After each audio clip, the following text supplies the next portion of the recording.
UGC के जो नए नियम हैं वो इन्होंने वापस लेने हैं, लेने के लिए ही बनाए गए हैं। एक तरह से झुंझुना है कि एक तरफ जब देश की जनता और इनको सपोर्ट करने वाले लोग और इनकी सपोर्टिंग पार्टियां भी विरोध कर रही हों, वो कास्ट भी इनका विरोध कर रही हो जिन्होंने इनको दबा के वोट किया था, उस वक्त विदेश में एक नया फ्री ट्रेड एग्रीमेंट साइन हो जाए। नए मुख्यमंत्रियों को वहाँ पर भेजा हुआ है, वर्ल्ड इकोनॉमिक फोरम के गुलाम लोगों को इसमें लगाया हुआ है और वो इस पर लगातार अपना काम कर रहे हैं। जब वहाँ सिग्नेचर हो चुके होंगे और देश को पता नहीं होगा, उस वक्त अखबार में छोटी खबर आएगी कि भाई हमने ये काम कर दिया है, तुम्हारे देश को बेच दिया है, अब तुम्हारी मर्जी है। वर्ल्ड इकोनॉमिक फोरम के हाथों, public health foundation of India के हाथों, नीति आयोग के हाथों, जो कि तीनों की तीनों बिल गेट्स और रॉकफेलर फाउंडेशन की नाजायज औलाद हैं, यूनाइटेड नेशंस हो, इन चीज़ों को समझना बड़ा ज़रूरी है। इसलिए आप देखिएगा कि ज़रूर चाहे सुप्रीम कोर्ट का सहारा लिया जाए, चाहे कांग्रेस पार्टी का सहारा लिया जाए, विरोधी पक्षों का सहारा लिया जाए, सपोर्टिंग पक्षों का सहारा लिया जाए, आंदोलनों का सहारा लिया जाए, लेकिन इनको ये वापस लेना है।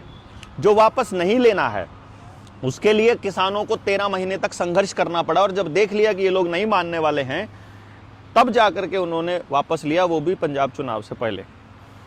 इसी को समझना है बस आपने कि किसान को भिखारी बना दिया है।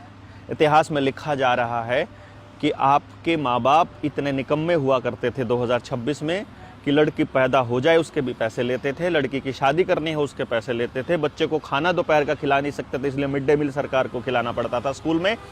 आपके बुढ़ापा पेंशन में आप अपने माँ बाप को नहीं पाल सकते तो बुढ़ापा पेंशन लेते थे, यहाँ तक कि रोटी खाने का भी नहीं जुगाड़ था, 5 किलो अनाज फ्री लिया करते थे। ये आपके पोता पोती को आज से 50-60 साल बाद कागज़ों में, इतिहास में बताया जाएगा।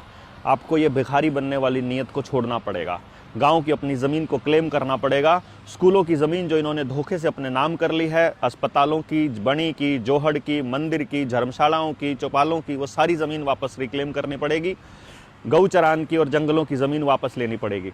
जो इन ज़मीनों को ख़त्म करके, आप देखिए उपजाऊ ज़मीन के ऊपर ये शुगर मिल बना रहे हैं, पावर प्लांट बना रहे हैं, इथेनॉल प्लांट बना रहे हैं या फिर डंपिंग यार्ड बना रहे हैं।